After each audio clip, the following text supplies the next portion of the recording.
लीजिए सुनिए मुंशी प्रेमचंद के लिखे कथा संग्रह मानसरोवर 5 की कहानी मंत्र, मेरी यानी समीर गोस्वामी की आवाज में।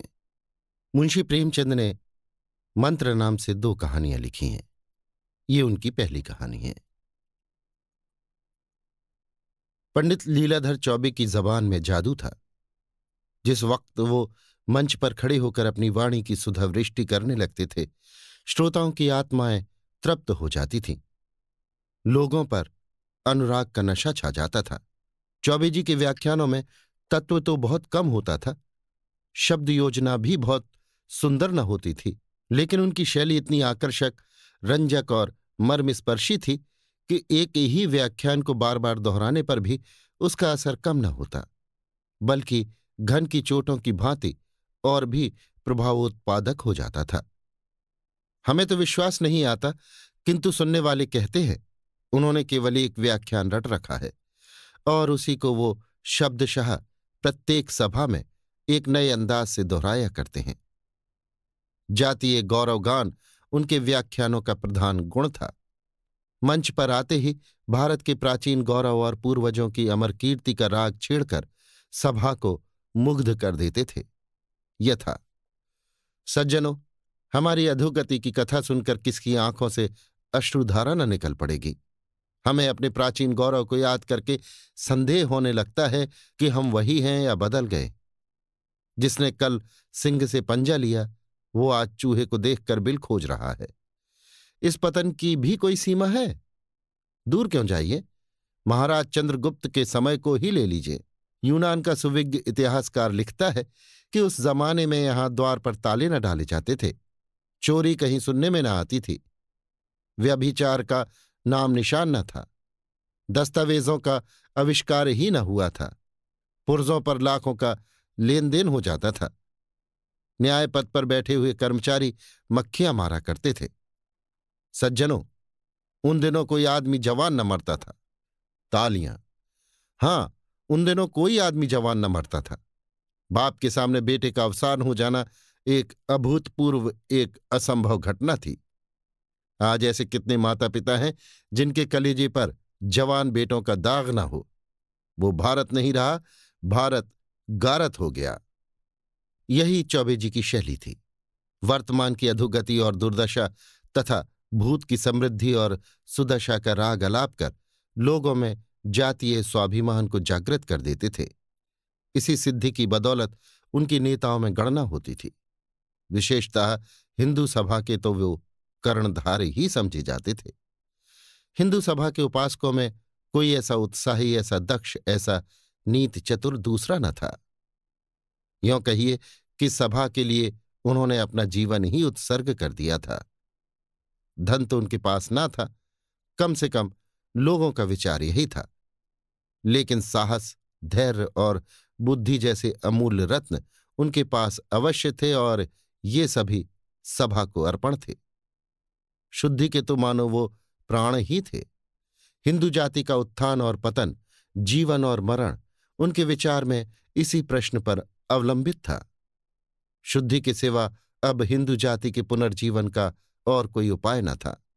जाति की समस्त नैतिक, शारीरिक, मानसिक, सामाजिक, आर्थिक और धार्मिक बीमारियों की दवा इसी आंदोलन की सफलता में मर्यादित थी और वो तन मन से इसका उद्योग किया करते थे।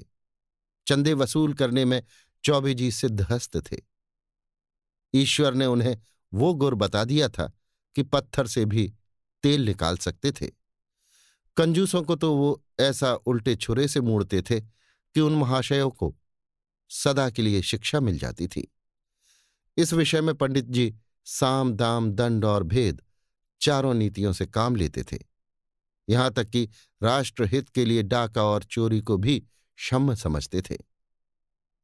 गर्मी के दिन थे। लीलाधर जी किसी शीतल पार्वत्य प्रदेश को जाने की तैयारियां कर रहे थे कि सैर की सैर हो जाएगी और बन पड़ा तो कुछ चंदा भी वसूल कर लाएंगे। उनको जब भ्रमण की इच्छा होती तो मित्रों के साथ एक डेपुटेशन के रूप में निकल खड़े होते। अगर 1000 रुपये वसूल करके वो इसका आधा सैर सपाटे में खर्च भी कर दें तो किसी की क्या हानि। हिंदू सभा को तो कुछ न कुछ मिल ही जाता था।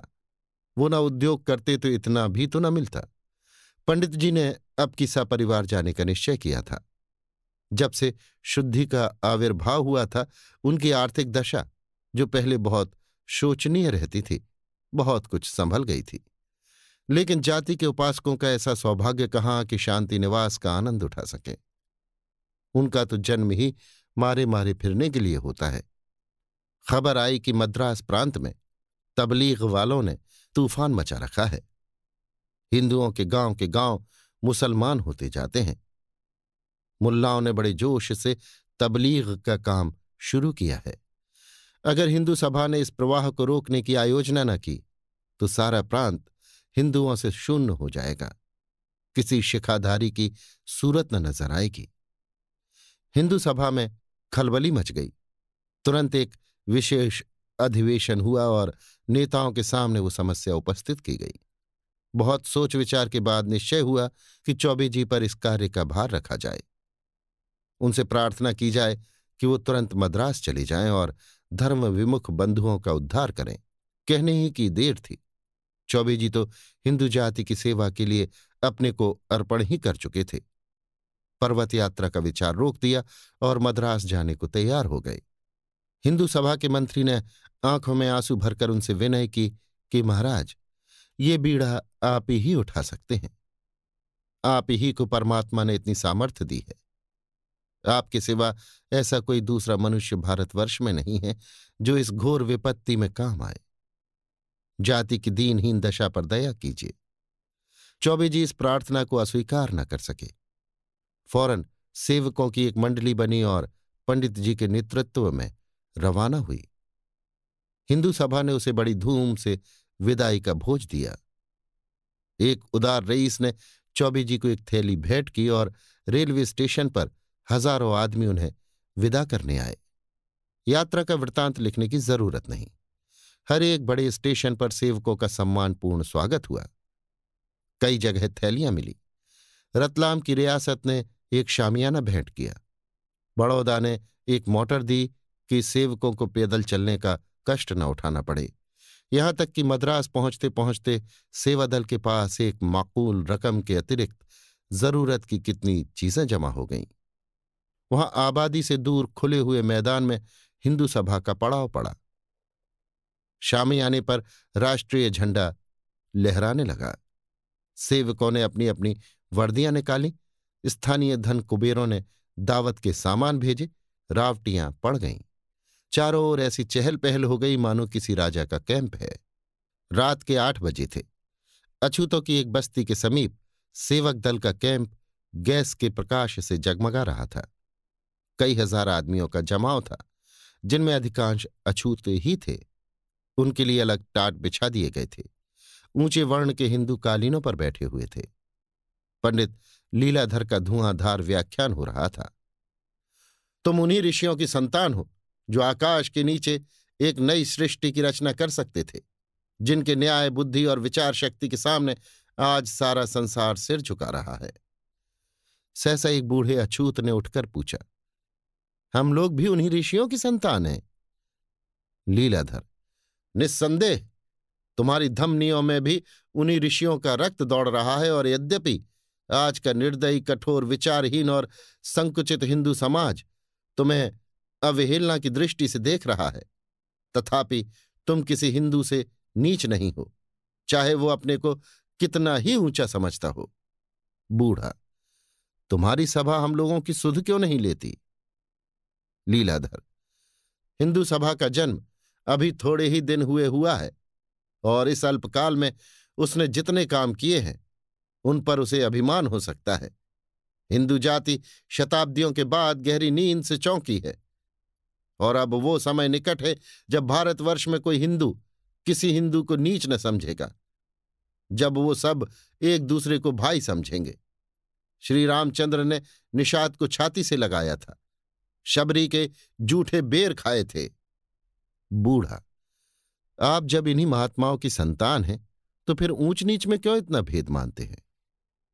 लीलाधर, इसलिए कि हम पतित हो गए हैं, अज्ञान में पड़कर उन महात्माओं को भूल गए हैं। बूढ़ा, अब तो आपकी निद्रा टूटी है, हमारे साथ भोजन करोगे? लीलाधर, मुझे कोई आपत्ति नहीं है। बूढ़ा, मेरे लड़के से अपनी कन्या का विवाह कीजिएगा। लीलाधर, जब तक तुम्हारे जन्म संस्कार न बदल जाए, जब तक तुम्हारे आहार व्यवहार में परिवर्तन न हो जाए, हम तुमसे विवाह का संबंध नहीं कर सकते। मांस खाना छोड़ो, मदिरा पीना छोड़ो, शिक्षा ग्रहण करो, तभी तुम उच्च वर्ण के हिंदुओं में मिल सकते हो।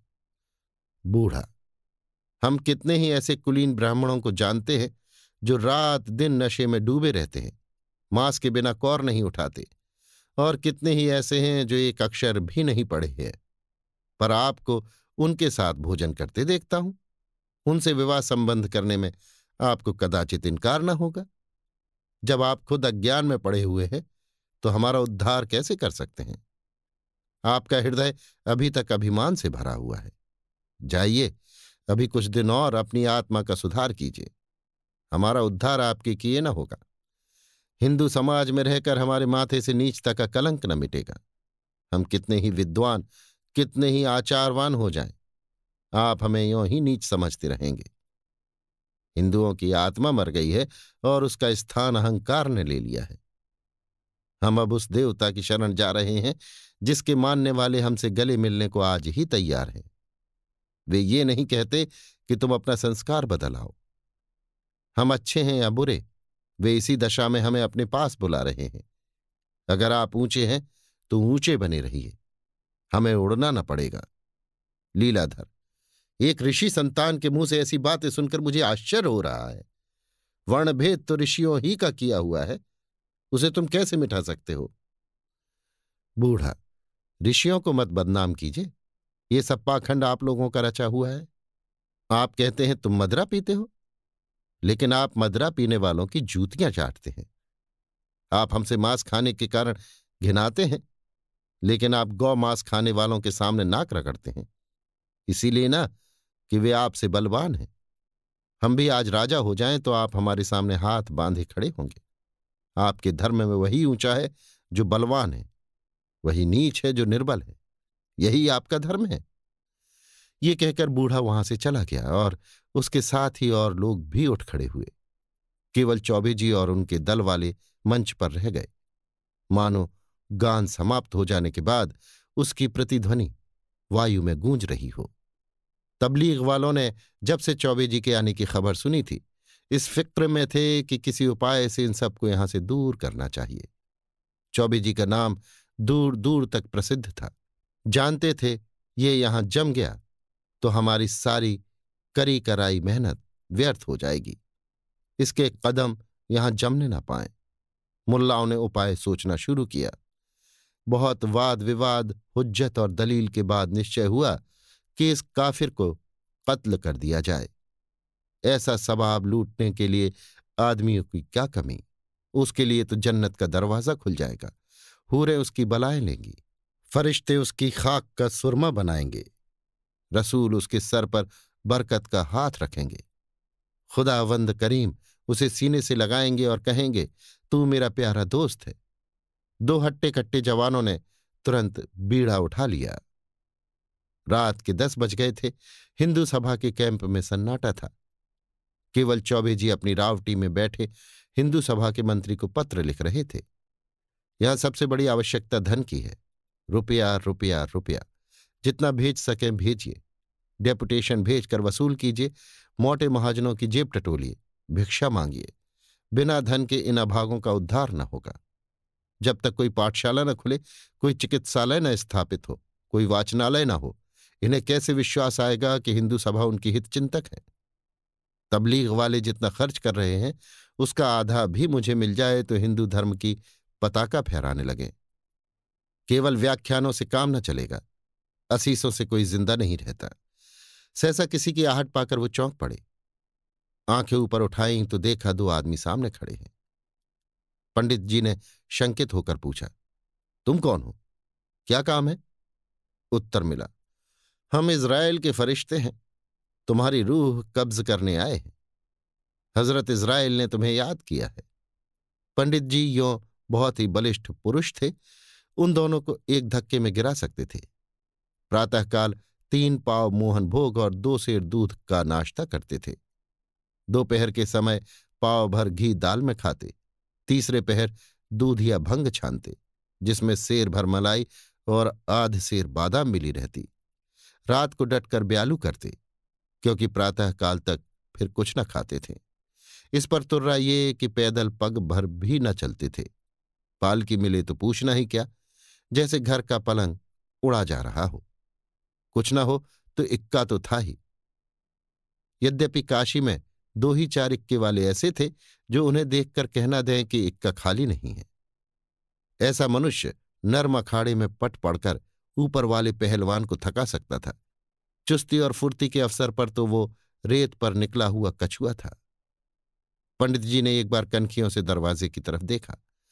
भागने का कोई मौका न था। तब उनमें साहस का संचार हुआ। भय की पराकाष्ठा ही साहस है। अपने सोटे की तरफ हाथ बढ़ाए और गरज कर बोले, निकल जाओ यहां से। बात मुंह से पूरी न निकली थी कि लाठियों का वार पड़ा। पंडित जी मूर्छित होकर गिर पड़े। शत्रुओं ने समीप आकर देखा, जीवन का कोई लक्षण न था। समझ गए काम तमाम हो गया। लूटने का तो विचार न था, पर जब कोई पूछने वाला न हो तो हाथ बढ़ाने में क्या हर्ज। जो कुछ हाथ लगा ले देकर चलते बने। प्रातःकाल बूढ़ा भी उधर से निकला तो सन्नाटा छाया हुआ था। ना आदमी ना आदमजाद। छोलदारियां भी गायब। चकराया ये माजरा क्या है। रात ही भर में अलादीन के महल की तरह सब कुछ गायब हो गया। उन महात्माओं में से एक भी नजर नहीं आता जो प्रातःकाल मोहन भोग उड़ाते और संध्या समय भंग घोंटते दिखाई देते थे। जरा और समीप जाकर पंडित लीलाधर की रावटी में झांका तो कलेजा सन्न से हो गया। पंडित जी जमीन पर मुर्दे की तरह पड़े हुए थे। मुंह पर मक्खियां भिनक रही थीं। सिर के बालों में रक्त ऐसा जम गया था जैसे किसी चित्रकार के ब्रश में रंग। सारे कपड़े लहूलुहान हो रहे थे। समझ गया पंडित जी के साथियों ने उन्हें मारकर अपनी राह ली। सहसा पंडित जी के मुंह से कराहने की आवाज निकली। अभी जान बाकी थी। बूढ़ा तुरंत दौड़ा हुआ गांव में गया और कई आदमियों को लाकर पंडित जी को अपने घर उठवा ले गया। मरहम पट्टी होने लगी। बूढ़ा दिन के दिन और रात की रात पंडित जी के पास बैठा रहता। उसके घर वाले उनकी शुश्रूषा में लगे रहते। गांव वाले भी यथाशक्ति सहायता करते। इस बेचारे का यहां कौन अपना बैठा हुआ है। अपने हैं तो हम, बेगाने हैं तो हम। हमारे ही उद्धार के लिए तो बेचारा यहां आया था, नहीं तो यहां उसे क्या लेना था। कई बार पंडित जी अपने घर पर बीमार पड़ चुके थे, पर उनके घर वालों ने इतनी तन्मयता से उनकी तीमारदारी न की थी। सारा घर, और घर ही नहीं, सारा गांव उनका गुलाम बना हुआ था। अतिथि सेवा उनके धर्म का एक अंग थी। सभ्य स्वार्थ ने अभी उस भाव का गला नहीं घोंटा था। सांप का मंत्र जानने वाला देहाती अब भी माघ पूस की अंधेरी मेघाच्छन्न रात्रि में मंत्र झाड़ने के लिए 10-5 कोस पैदल दौड़ता हुआ चला जाता है। उसे डबल फीस और सवारी की जरूरत नहीं होती। बूढ़ा मलमूत्र तक अपने हाथों उठाकर फेंकता, पंडित जी की घुड़कियां सुनता, सारे गांव से दूध मांगकर उन्हें पिलाता, पर उसकी त्योरियां कभी मैली न होती। अगर उसके कहीं चले जाने पर घर वाले लापरवाही करते तो आकर सबको डांटता। महीने भर के बाद पंडित जी चलने फिरने लगे, और अब उन्हें ज्ञात हुआ कि इन लोगों ने मेरे साथ कितना उपकार किया है। इन्हीं लोगों का काम था कि मुझे मौत के मुंह से निकाला, नहीं तो मरने में क्या कसर रह गई थी। उन्हें अनुभव हुआ कि मैं जिन लोगों को नीच समझता था और जिनके उद्धार का बीड़ा उठाकर आया था, वे मुझसे कहीं ऊंचे हैं। मैं इस परिस्थिति में कदाचित रोगी को किसी अस्पताल भेजकर ही अपनी कर्तव्यनिष्ठा पर गर्व करता। समझता मैंने दधीची और हरिश्चंद्र का मुख उज्ज्वल कर दिया। उनके रोए रोए से इन देवतुल्य प्राणियों के प्रति आशीर्वाद निकलने लगा। 3 महीने गुजर गए। ना तो हिंदू सभा ने पंडित जी की खबर ली और न घर वालों ने। सभा के मुखपत्र में उनकी मृत्यु पर आंसू बहाए गए।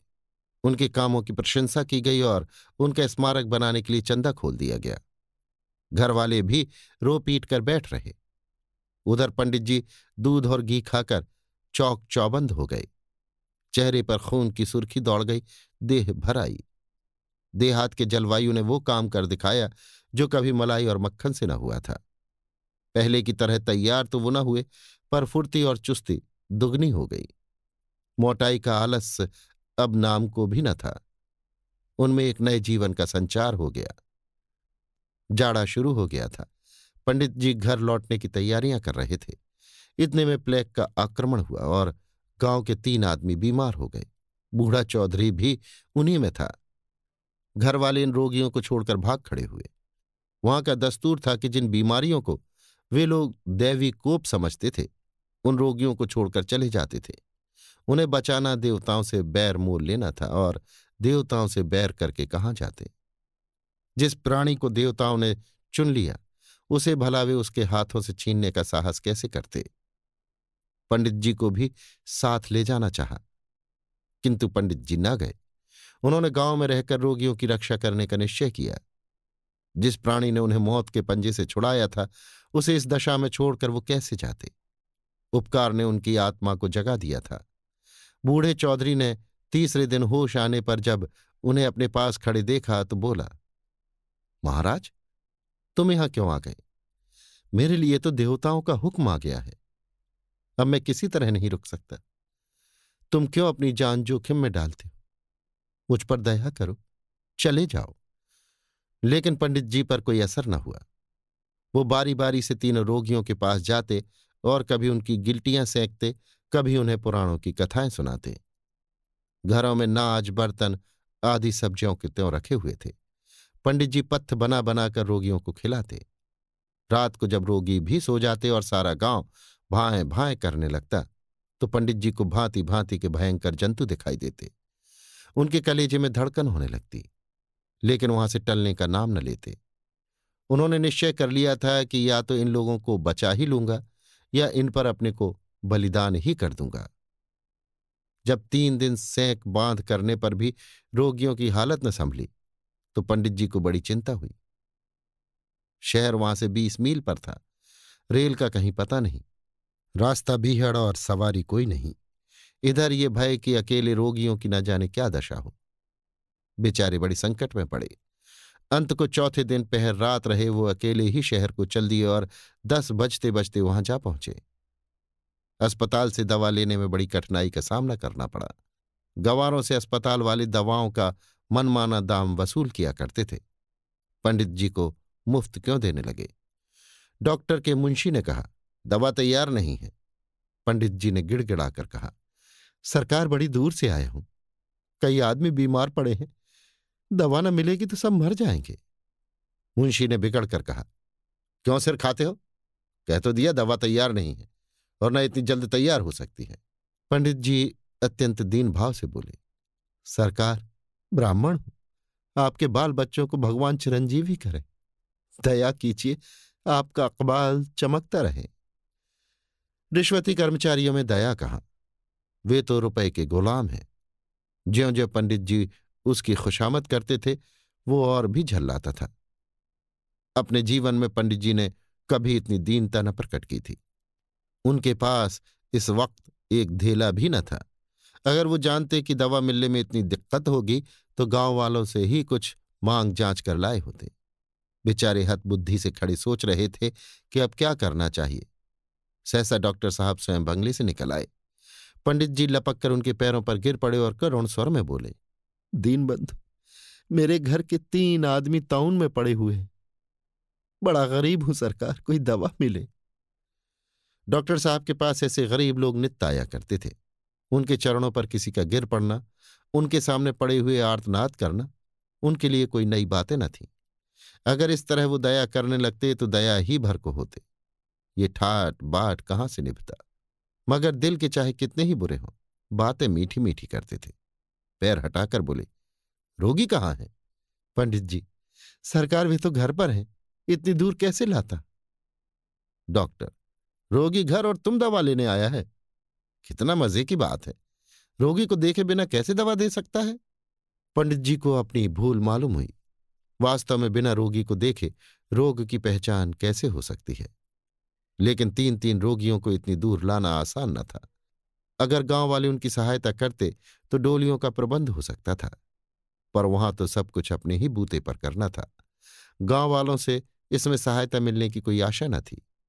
सहायता की कौन कहे, वे तो उनके शत्रु हो रहे थे। उन्हें भय होता था कि ये दुष्ट देवताओं से बैर बढ़ाकर हम लोगों पर न जाने क्या विपत्ति लाएगा। अगर कोई दूसरा आदमी होता तो वो उसे कब का मार चुके होते। पंडित जी से उन्हें प्रेम हो गया था, इसीलिए छोड़ दिया था। ये जवाब सुनकर पंडित जी को कुछ बोलने का साहस तो न होता था, पर कलेजा मजबूत करके बोले, सरकार अब कुछ नहीं हो सकता। डॉक्टर, अस्पताल से दवा नहीं मिल सकता, हम अपने पास से दाम लेकर दवा दे सकता है। पंडित जी, ये दवा कितने की होगी सरकार? डॉक्टर ने दवा का दाम 10 रुपये बतलाया और ये भी कहा कि इस दवा से जितना लाभ होगा उतना अस्पताल की दवा से नहीं हो सकता। बोले, वहां पुराना दवाई रखा रहता है, गरीब लोग आता है दवाई ले जाता है, जिसको जीना होता है जीता है, जिसे मरना होता है मरता है। हमसे कुछ मतलब नहीं, हम तुमको जो दवा देगा वो सच्चा दवा होगा। 10 रुपये? इस समय पंडित जी को 10 रुपये 10 लाख जान पड़े। इतने रुपए में वो एक दिन में भंग बूटी उड़ा दिया करते थे, पर इस समय तो धेले धेले को मोहताज थे। किसी से उधार मिलने की आशा कहाँ।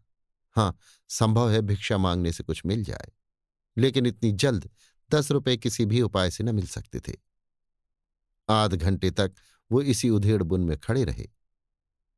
भिक्षा के सिवा दूसरा कोई उपाय न सूझता था और भिक्षा उन्होंने कभी मांगी न थी।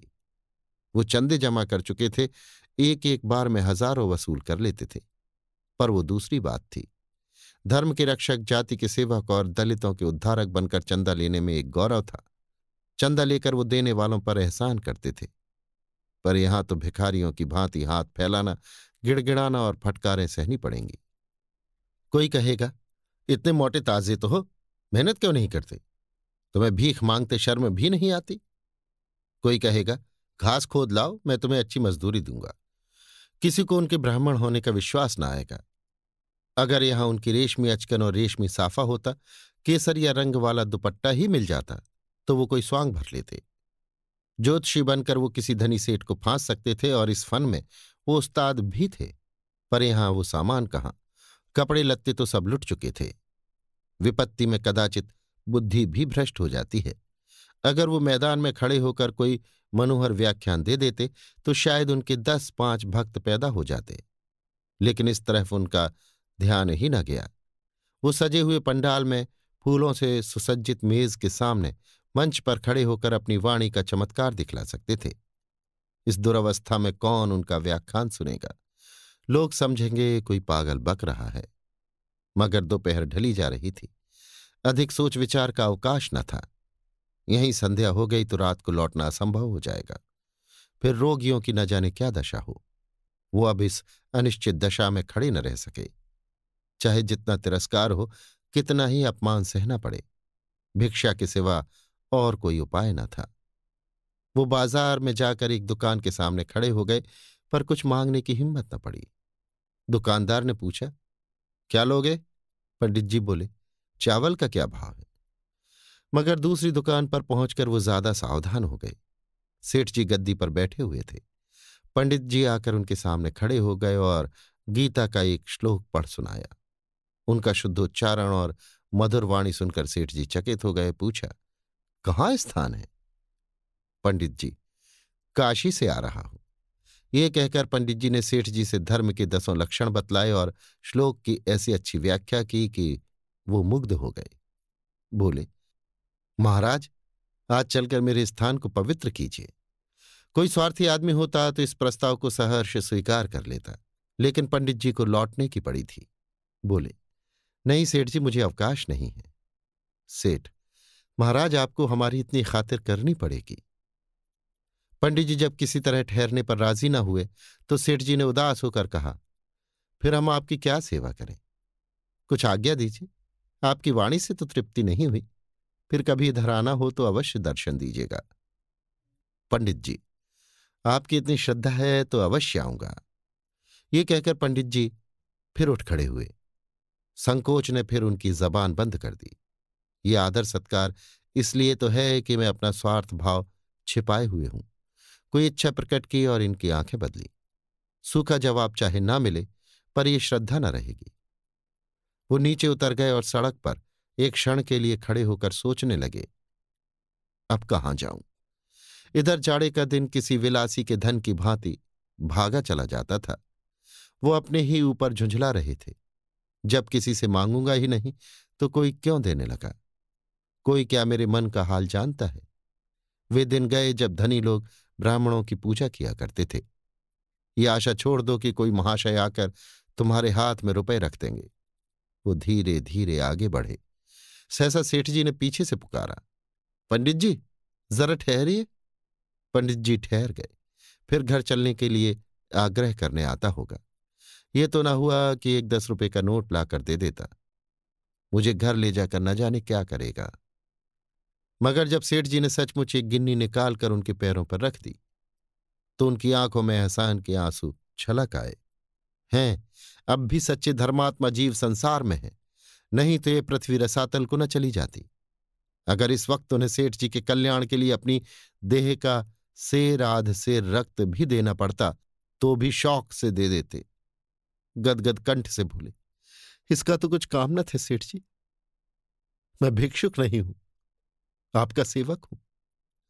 सेठ जी श्रद्धा विनयपूर्ण शब्दों में बोले, भगवान इसे स्वीकार कीजिए। ये दान नहीं, भेंट है। मैं भी आदमी पहचानता हूं। बहुतेरे साधु संत योगी यति देश और धर्म के सेवक आते रहते हैं, पर ना जाने क्यों किसी के प्रति मेरे मन में श्रद्धा नहीं उत्पन्न होती। उनसे किसी तरह पिंड छुड़ाने की पड़ जाती है। आपका संकोच देखकर मैं समझ गया कि आपका ये पेशा नहीं है। आप विद्वान हैं, धर्मात्मा हैं, पर किसी संकट में पड़े हुए हैं। इस तुच्छ भेंट को स्वीकार कीजिए और मुझे आशीर्वाद दीजिए। पंडित जी दवाएं लेकर घर चले तो हर्ष उल्लास और विजय से उनका हृदय उछला पड़ता था। हनुमान भी संजीवनी बूटी लाकर इतने प्रसन्न न हुए होंगे। ऐसा सच्चा आनंद उन्हें कभी प्राप्त न हुआ था। उनके हृदय में इतने पवित्र भावों का संचार कभी न हुआ था। दिन बहुत थोड़ा रह गया था। सूर्यदेव अविरल गति से पश्चिम की ओर दौड़ते चले जाते थे। क्या उन्हें भी किसी रोगी को दवा देनी थी? वो बड़े वेग से दौड़ते हुए एक पर्वत की ओट में छिप गए। पंडित जी और भी फुर्ती से पांव बढ़ाने लगे, मानो उन्होंने सूर्यदेव को पकड़ लेने की ठानी हो। देखते देखते अंधेरा छा गया। आकाश में 2-1 तारे दिखाई देने लगे। अभी 10 मील की मंजिल बाकी थी। जिस तरह काली घटा को सिर पर मंडराते देखकर गृहिणी दौड़ दौड़ सुखावन समेटने लगती हैं, उसी भांति लीलाधर ने दौड़ना शुरू किया। उन्हें अकेले पड़ जाने का भय न था। भय था अंधेरे में राह भूल जाने का। दाहिने बाएं बस्तियां छूटती जाती थीं। पंडित जी को ये गांव इस समय बहुत ही सुहावने मालूम होते थे। कितने आनंद से लोग अलाव के सामने बैठे ताप रहे हैं। सहसा उन्हें एक कुत्ता दिखाई दिया। न जाने किधर से आकर वो उनके सामने पगडंडी पर चलने लगा। पंडित जी चौंक पड़े, पर एक क्षण में उन्होंने कुत्ते को पहचान लिया। वो बूढ़े चौधरी का कुत्ता मोती था। वो गांव छोड़कर आज इधर इतनी दूर कैसे आ निकला? क्या वो जानता था कि पंडित जी दवा लेकर आ रहे होंगे? कहीं रास्ता न भूल जाए, कौन जानता है। पंडित जी ने एक बार मोती कहकर पुकारा तो कुत्ते ने दुम हिलाई, पर रुका नहीं। वो इससे अधिक परिचय देकर समय नष्ट न करना चाहता था। पंडित जी को ज्ञात हुआ कि ईश्वर मेरे साथ है, वही मेरी रक्षा कर रहे हैं। अब उन्हें कुशल से घर पहुंचने का विश्वास हो गया। 10 बजते बजते पंडित जी घर पहुंच गए। रोग घातक न था, पर यश पंडित जी को बदा था। 1 सप्ताह के बाद तीनों रोगी चंगे हो गए। पंडित जी की कीर्ति दूर दूर तक फैल गई। उन्होंने यम देवता से घोर संग्राम करके इन आदमियों को बचा लिया था। उन्होंने देवताओं पर भी विजय पाली थी, असंभव को संभव कर दिखाया था। वो साक्षात भगवान थे। उनके दर्शनों के लिए लोग दूर दूर से आने लगे।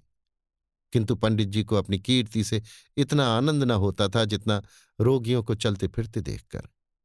चौधरी ने कहा, महाराज तुम साक्षात भगवान हो, तुम न आ जाते तो हम न बचते। पंडित जी बोले, मैंने कुछ नहीं किया, ये सब ईश्वर की दया है। चौधरी, अब हम तुम्हें कभी न जाने देंगे। जाकर अपने बाल बच्चों को ले आओ। पंडित जी, हाँ, मैं भी यही सोच रहा हूं। तुमको छोड़कर अब नहीं जा सकता। मुल्लाओं ने मैदान खाली पाकर आसपास के देहातों में खूब जोर बांध रखा था। गांव के गांव मुसलमान होते जाते थे। उधर हिंदू सभा ने सन्नाटा खींच लिया था। किसी की हिम्मत न पड़ती थी कि इधर आए। लोग दूर बैठे हुए मुसलमानों पर गोला बारूद चला रहे थे। इस हत्या का बदला कैसे लिया जाए, यही उनके सामने सबसे बड़ी समस्या थी।